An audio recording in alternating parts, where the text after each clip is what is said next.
everyone could mute, unless I can figure out how to mute everybody. So okay, so let's go left. Quiet. Let everybody be quiet. That's all.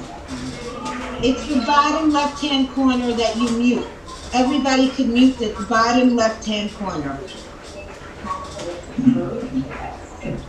Okay. All right, great. Everybody good? Can you hear me? Thumbs up? Yeah? Can you hear me? All right, very good. Thank you.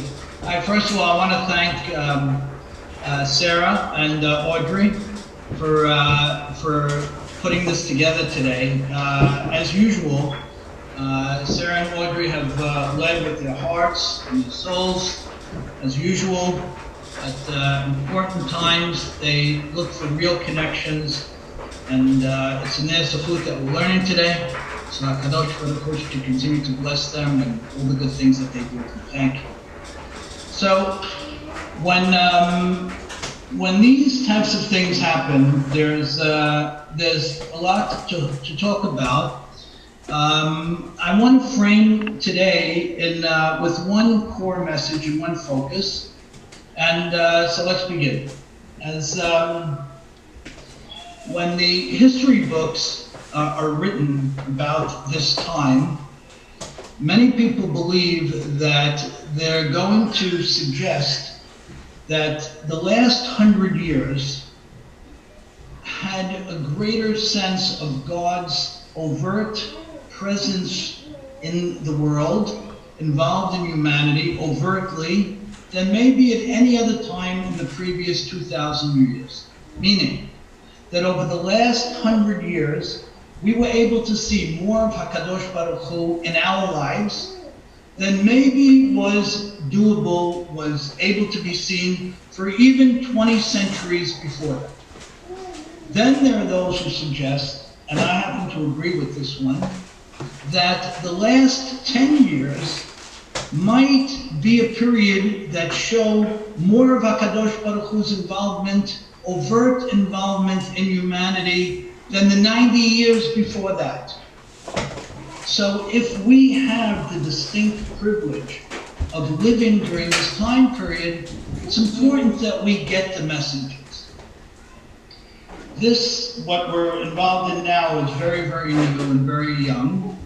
So whatever messages we glean at this point are at best very preliminary. And HaKadosh Baruch Hu will share more and more with us as time goes on. But as students of life, we need to learn the messages as they come. Take what we can, grow from it, and then if the message is tweaked, if it's advanced, if it's blown further, then we'll grow that much further. So let's see, 2009, 2010. Many people at that point, when there was an economic collapse in the world, believed that that was a resetting of the world order. And in fact, it was. When we emerged from the economic collapse of 2009, 2010, nothing was the same. Everything on a financial side was different.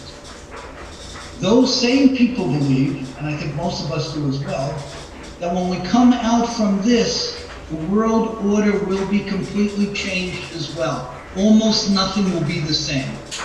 Now, if that's true, and HaKadosh Baruch Hu got involved so overtly to put a total shutdown on the planet, 10 years after an economic shutdown on the planet, it means there's something very serious going on, and those of us who are privileged to live during this time need to take as many of the lessons as we can. So that's what I hope we'll do today.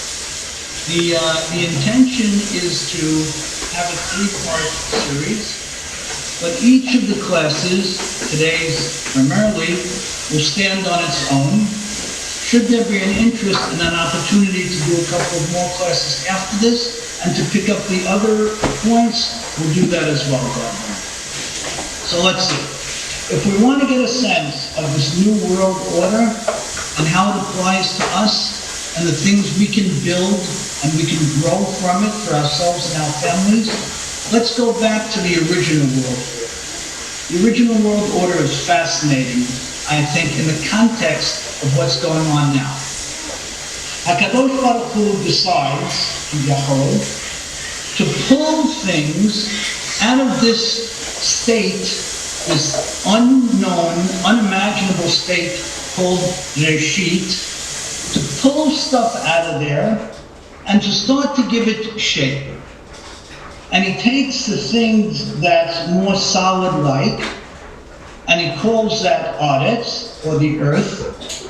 And then he takes that which is less solid, more expansive, more seemingly without boundaries, forever, and he calls that the heavens. Good. So he takes things from this Reshit place, which we can't possibly understand, and he moves them into a reality that he'll eventually put us on, which we'll come to understand. Good. So far, so good. We went from lack of understanding anything to a world, to heavens, and to the beginnings of life as we know. And then HaKadosh Baruch Hu does something very, very curious. He takes these emerging creations, land, and then the oceans and dry land, and then trees and plants, and that which lives in the water, and ultimately the animal kingdom and us, and he forces us into this box of time. So strange. He takes all that he created, that he pulled together in the first stage, and he calls it Yom Echad, day one.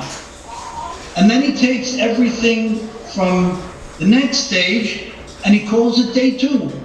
And this goes on for 6 days. Very curious. Who needs it? Who needs time? Let him create all that which he creates in order, one step after the other, and in the end, we'll have what we have. But HaKadosh Baruch Hu does something fascinating. He says, no, you know that what I created on day one? What I created first? I'm going to call that day one. And when I created towards the very end, man, well, I'm going to call that day 6. And you know what? I'm going to go further, and I'm going to say, not only am I going to call man day 6, but I'm going to call him the latter part of day 6, and then I'm going to qualify what he did in his first hours on earth as the end of the latter part of day 6. Fantastic. Completely unnecessary, seemingly. And then he says, and now I'm going to add another component of time to that. I'm going to call it Shabbat. I'm going to tell you that like the time that precedes it, the days that precede it, is going to start and end at certain points, but it's going to have this unique capacity to reach beyond its time and connect to all time. So let's see what we got. Hashem says, I want to build an earth. I want people. I want that type of relationship. Fantastic. And he starts making that happen. But then he says, I'm going to boundary it into this thing called time. There's going to be a day attached to each of the things I make. And then there's going to be this alta day, this uber day, this super day, that pulls it all together, that engages us like no other day, that allows us to engage him like nothing else, called Shabbat. And that day that's within time and above time is going to be able to connect to endless time. No. Very, very, very unusual, very interesting setup. So what does it appear? It appears that HaKadosh Baruch Hu is taking everything and putting it under a secondary master, a vice president, so to speak, of the world order called time. So if HaKadosh Baruch Hu is the giant, Kivyachol, the almighty of world order, which he is, time, it seems, becomes his deputy, becomes that manager of world order. So this is how we're introduced to the creation of the world. HaKadosh Baruch Hu could have created the world any way he wanted, and he could have structured that creation any way he wanted. He could have told the story any way he wanted, but he puts this remarkable emphasis on time. Good. Okay. Jump forward. Hundreds of years. We have this remarkable situation when Bnei Israel go down to Egypt in an almost instant period of time. Remarkable things happen. As soon as they get down there, just about, they come down penniless, breadless, with nothing, foreigners, can't speak the language, don't know their way around, know nothing in Egypt, segregated in one borough, sort of separate from everybody else.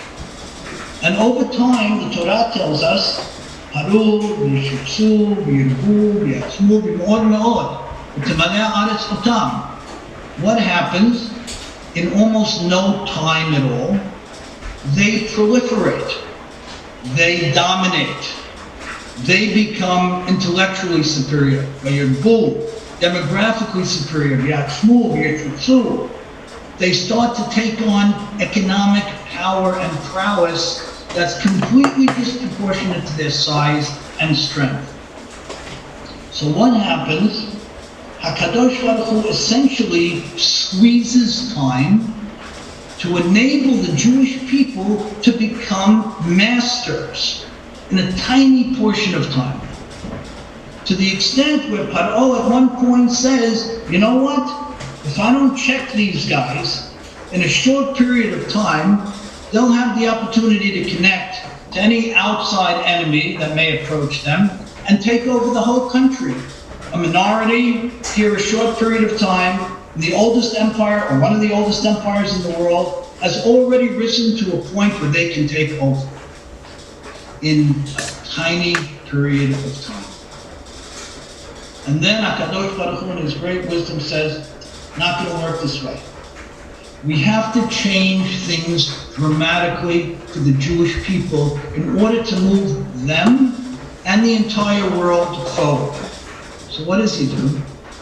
He steals from us, takes from us completely our power of time.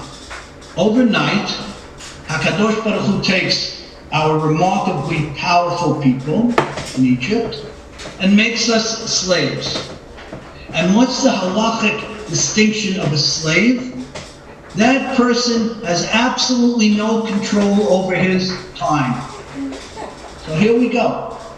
We went from almost instantly, with virtually no passage of time, we become an immense power, and overnight, with very little passage of time, we become powerless. We become slaves. A slave has no power over his time. A slave can't say what he wants to do at 9 a.m. or at 9:01 a.m. Zero. So that's what HaKadosh Baruch Hu does. It seems, is a hint to us about this centrality of time. So let's recap. Let's see where we are. Most people believe that when we emerge from this, the world order will be absolutely and forever different. I agree. I think most of us agree. We believe that in order for us to grow from this, because we have been chosen to be part of it, it's essential that we understand as much about it as possible. For this first conversation we're having, I felt that the most central element to be focused on is the element of time. We see that in Borei Olam's structure of the world, time always played and plays a major focus. Okay, let's keep going.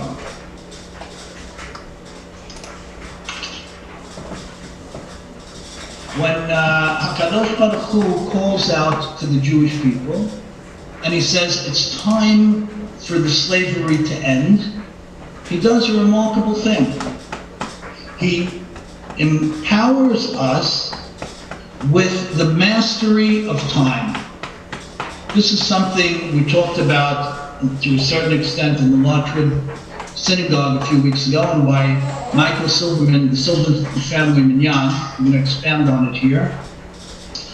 When HaKadosh Baruch Hu empowers us with our first mitzvah, the mitzvah of HaChodesh Hazeh Lachem Rosh Chodashim, what he does is he tells us, you know that thing called time that I made the junior master of the world, that I made the assistant under me as the most powerful element in how we live? You know that thing called time that I used to show you potential greatness in Egypt and then your absolute lowliness? Well, guess what, Jewish children?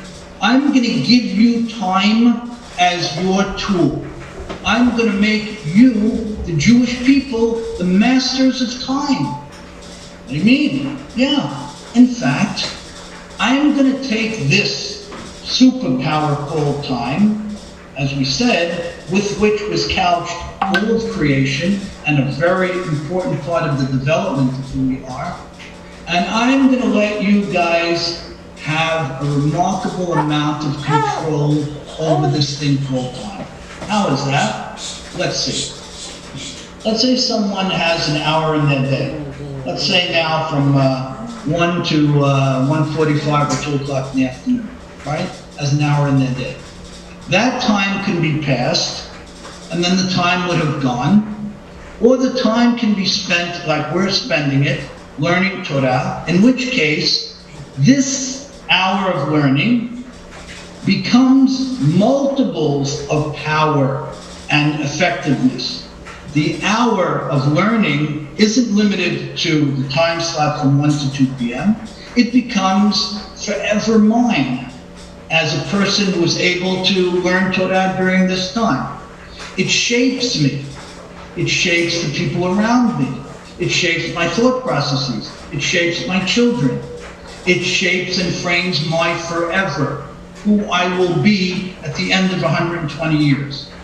So 1 to 2 o'clock on a Thursday afternoon can be a regular hour of time, or it can be an hour of time that distinguishes itself as something eternal, as something boundaryless, as something with significant and almost immeasurable value. How does that happen? HaKadosh Baruch Hu gave us that ability. Great. Next, let's talk about the concept of Moed. Last week, hard to believe that it was last week, we had Purim, right? We had Purim. Purim was on Tuesday. That day of Purim, to us, was not a Tuesday, it was Purim Day, which meant that we had the capacity, the power, to take that period of time that would otherwise have been a mundane Tuesday and to make it into something very special, a greater than human day, a day that was beyond the laws of nature. Purim. That's part of this remarkable dispensation of time that HaKadosh Baruch Hu gave us. It gets further, goes further. A person can not only master time by taking an hour, for example, and using it for a purpose that has significance for decades and forever beyond that period of time, or to change a Tuesday into a Moed. But HaKadosh Baruch Hu gave us more. He gave us the ability to claw back to a period of time that passed and to change it. Phenomenal. How could that be? A person did something that he or she regrets doing. The person then comes to acknowledge what he or she did, understands it, wants to change his life based on the lessons learned from that, to move his life in a different direction.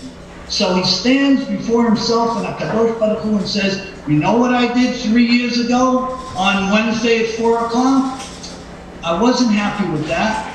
I want to change it. I want to learn from it. I want to grow from it. And I'm going to build my life in a better direction as a result of it. As a result of that, HaKadosh Baruch Hu says, you can go back to 3 years ago, Wednesday at 4 o'clock, and turn that negative time period into something positive.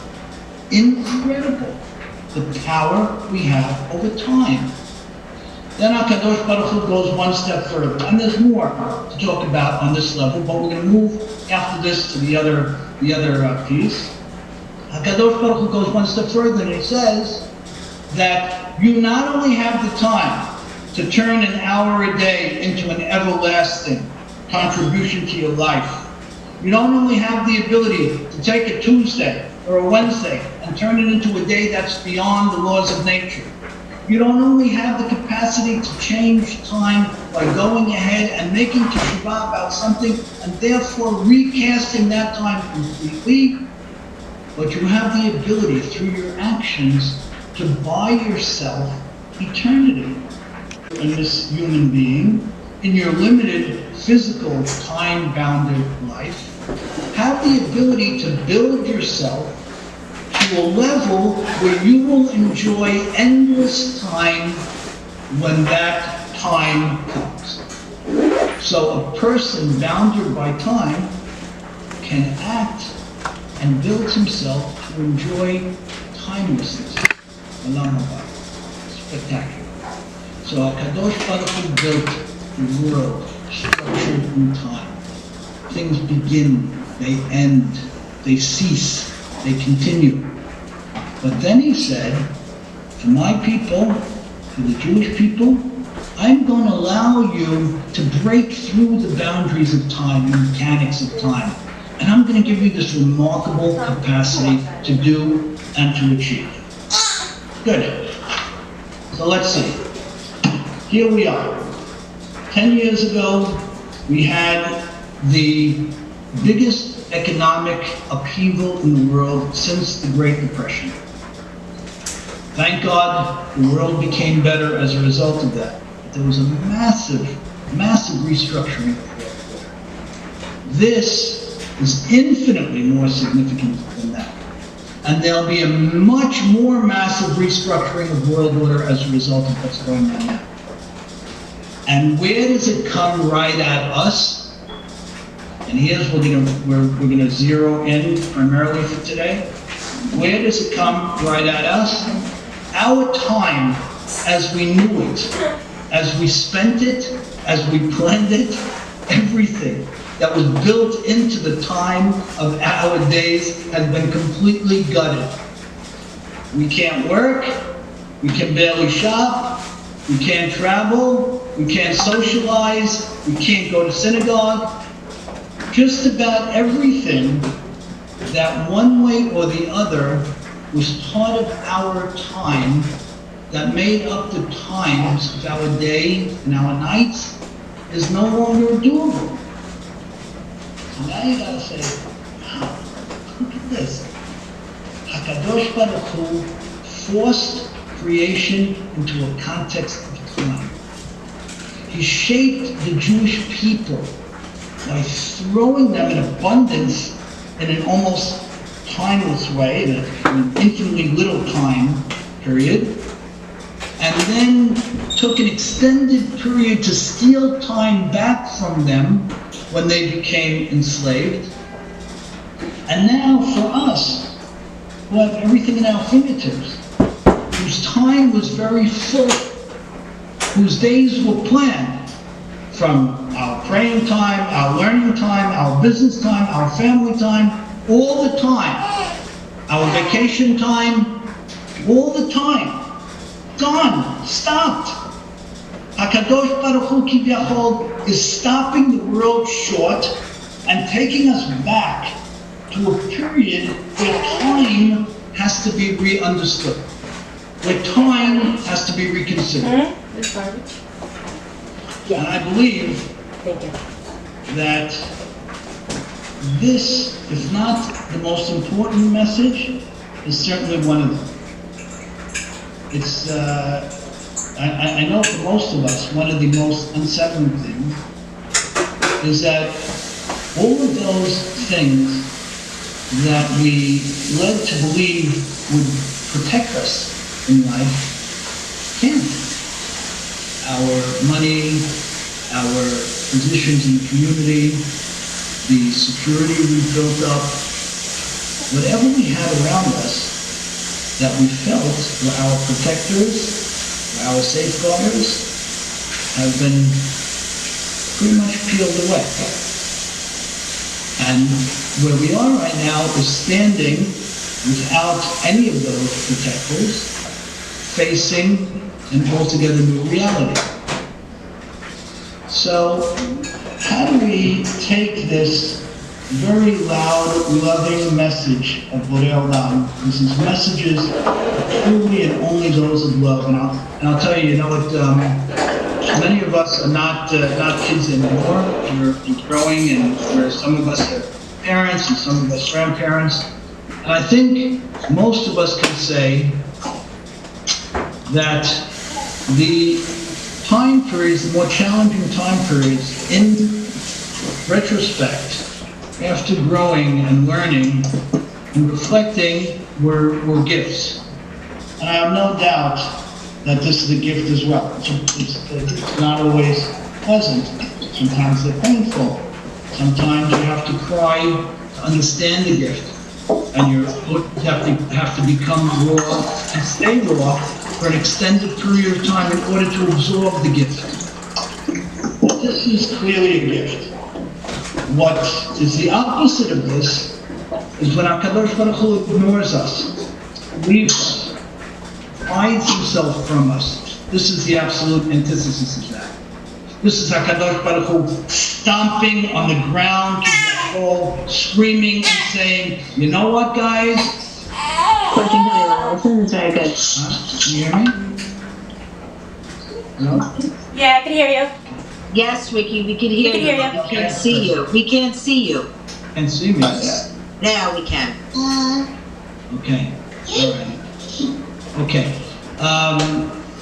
Screaming and saying that the most precious tool that I gave to all of you, the power engaged in owning and mastering time, has to be gutted and thought about from square one. So now, I can't go to synagogue, I can't go out for dinner, I can't go to work, I can't go to vacation. Might be that in a short period of time, I won't even be able to spend Shabbat meal with my children until this is over. Possible. Heartbreaking. Very, very painful. The day will end. This day of the ripping our control of time away from us will end. The point is, though, what do we do now that we understand that HaKadosh Baruch Hu's emphasis on time needs to be completely readdressed? I think it goes like this. I think everybody starts with a clean sheet of paper and says, no more killing time, no more passing time, no more filling time, no more thinking that I have to do this and therefore I'm going to give up this period of time because no matter what, I just have to do this. I'm stuck here. No more of that. That's the opposite of what HaKadosh Baruch Hu wants. He said, time is yours. I take out a piece of paper and I say, Hayom Harat Olam. My life, my world started anew today. I sleep 8 hours a night. I have 16 hours in the day. Thank you. I know that I have immense power over those 16 hours. I'm not a slave. I'm not a prisoner. I'm not to be pulled through time because those things that I claimed controlled me and forced me to do things in time don't protect me now anyway. They don't mean anything. I have to go to work. I have to take care of this. I have to do this. I have to get that because my financial security, my stability is based on it. We see it's not. It's gone. So what do? We say, my world started anew today. I was fortunate enough to be alive at a period of time where HaKadosh Baruch Hu is shouting the creative structure of time back to me and pleading with me to say, take your 16 hours. If every hour can't be an hour that connects you to forever, to Olam Haba, let's make 8 hours that connect me to Olam Haba. Let me impregnate as much time as I can with things that move me beyond time. Let me focus again on each hour of the day. Can there be an hour of passing time, killing time, hoping, just waiting for the next period of time to come, for someone to come home, for someone to leave, for something to happen? Grab a book and learn and grow. If we can't see people face to face, and have a warm and loving conversation with that person, so you build that person and you build another piece of love and sensitivity and caring in the world. Let's use this time to look back on the periods of time that we weren't so happy with. And maybe now that we understand them better and we want to make teshuvah about those times, to recast those times, do it now. To the extent that we understand now more than ever what defines us and what doesn't, what really defines us. What defines us is our relationship with Borei Olam, our learning, our growth, our kindness, our caring to others, our chesed. At the end of the day, that's the story. Fabulous. What could be better than that? So take this time period and reshape how we live our lives. From first thing in the morning to last thing at night. If we pray, and that takes X amount of time, maybe the prayers are 3 minutes slower with greater understanding. If we're doing chesed X amount of times a week, maybe that becomes every day. If we're learning this many times a week, maybe that becomes every day. And let me take the time to make time precious again. The topic for this class, and I believe the strongest message that we certainly understand at this point about what we're going through, is the preciousness of time. Make time precious again. Not make time valuable, not recast our time as best we can. Good, beautiful. But make time precious again. You know, those memories that we have as we spend time. I read it in a note from one of my grandchildren last night. You know, having not seen the child as much as I'd like to over the last handful of days, I read the note, and I was very uplifted by it. I was very heartened by it. I was somewhat saddened by it as well. But it drove home a very important note, and it follows everything you said. The time with my grandchild, could there be more? No question. We all know that. Could we be spending more time with our grandchildren and children? Sure. Could the time we spend be more heartfelt and fully focused? Absolutely. Absolutely. Would that have great and immeasurable and universal value? Without a doubt. Our spouses, our friends, our learning, our chesed. End of the day, that's what we have. That's what we have. And you know what? That's all Hashem wants. So our days are wide open at this point. We can access any book we want online if we can't pick it up from the bookstore. We should start reading more and growing intellectually. I got phone calls over the last couple of days from people I haven't spoken to in a long time. Just reached out to say, you know what, I'm not going to be able to see you right now for a while, but I just wanted to call to see how you're doing. How spectacular was that? What a beautiful way to make time precious. This, I believe, is the primary message, the primary lesson for us. I think it's an easy lesson and an essential lesson to build from.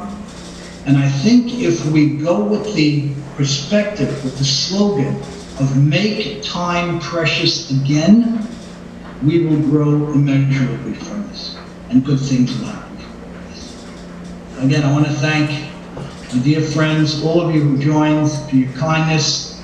Love to learn together, love to share together. Thank you, all of you, thank you. Thank you. Ricky, I would just love to say on behalf of everybody that's on this chat, we can never thank you enough for the most inspirational words. The concept of time, I know it changed me already. I'm thinking about all the things, how I'm going to change time. Thank you so much. Thank you, you too. Good things, everybody. Thank you. And God willing, we'll do this again. Thank you all so Thank much. you. Yes. Thank you. Yes. Be safe. Bye. Bye.